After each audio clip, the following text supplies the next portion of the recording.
கந்தன் காலடியை வணங்கினான். கடவுள்கள் யாவரையும் வணங்குதல் போலே கந்தன் காலடியை வணங்கினான். கடவுள்கள் யாவரையும் வணங்குதல் போலே கந்தன் காலடியை வணங்கினான்.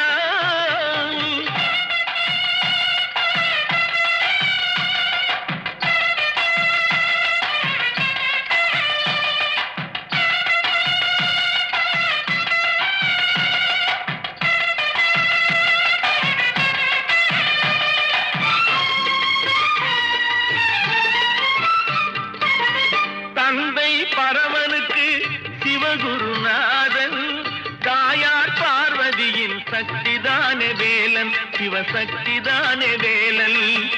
தந்தை பரமனுக்கு